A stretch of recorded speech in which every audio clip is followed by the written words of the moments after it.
પ્રકરણ 4 સંયોગમાં વિયોગનું દર્શન તારીખ 4/8/1981। સંસારમાં સંયોગ અને વિયોગ એ બે વસ્તુ છે। જે પ્રમાણે તમે અને અમે મળ્યા તો એ સંયોગ થયો, તે પ્રમાણે તમે અને અમે અલગ થયા તો એ વિયોગ થયો। આથી જે સંયોગ અને વિયોગ છે તે બેઉમાં વિયોગ પ્રબળ છે। તાત્પર્ય એ છે કે સંયોગ થશે કે નહીં થાય, પરંતુ વિયોગ તો રહેવાનો જ છે।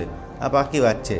જેનો વિયોગ થઈ જાય છે તેનો ફરી સંયોગ થશે એ નક્કી નથી, પરંતુ જેનો સંયોગ થયો છે તેનો વિયોગ થવાનો છે એ નક્કી છે। આનાથી એ સિદ્ધ થાય છે કે જેટલા પણ સંયોગ છે તે બધા જ વિયોગ તરફ જઈ રહ્યા છે। પ્રત્યેક સંયોગનો વિયોગ થઈ રહેલો છે એ બધાના અનુભવની વાત છે।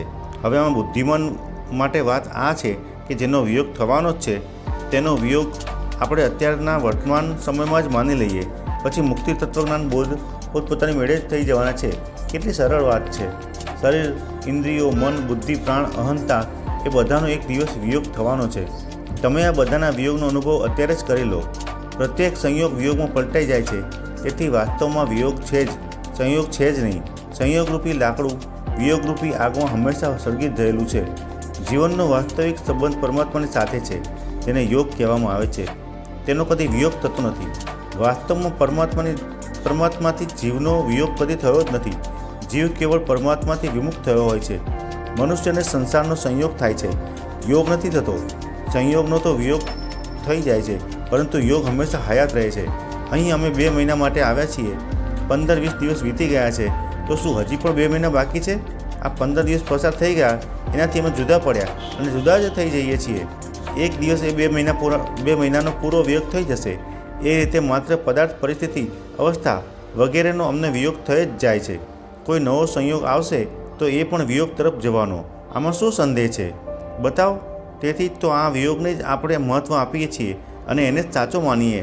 પછી પરમાત્મામાં એની મેળે જ આપણી સ્થિતિ થઈ જશે, કારણ કે સાચપણથી જ સાચપણમાં સ્થિતિ થાય છે। પરમાત્મામાં સ્થિતિ થવી એનું નામ જ મુક્તિ। જે થવાનું જ છે, એટલે કે જે થવાનું જેનું નક્કી જ છે તેના વિયોગનો પહેલેથી જ સ્વીકાર કરી લઈએ, તો પછી આખરમાં રોવું નહીં પડે।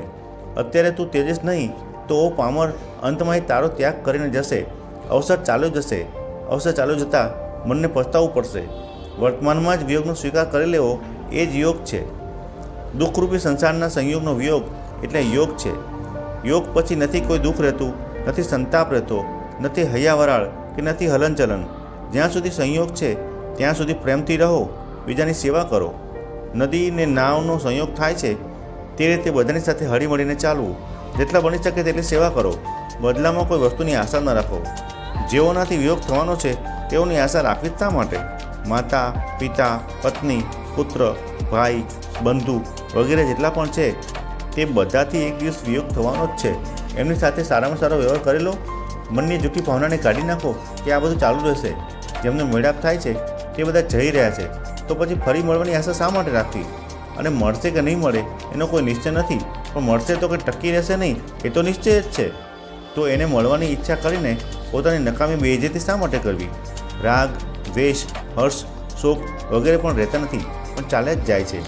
આ બધા વિનાશી છે અને જીવ અવિનાશી છે। ઈશ્વરનો અંશ અવિનાશી છે। વિનાશીનો સંગ છોડો એ મુક્તિ, અને અવિનાશીમાં સ્થિતિ કરીને રહેવું એ ભક્તિ। વિનાશીનો વિયોગ થઈ જ જાય છે। આ વિયોગનો અત્યારે સ્વીકાર કરેલો, પછી મુક્તિ અને ભક્તિ બેઉ એની મેળે સિદ્ધ જ છે।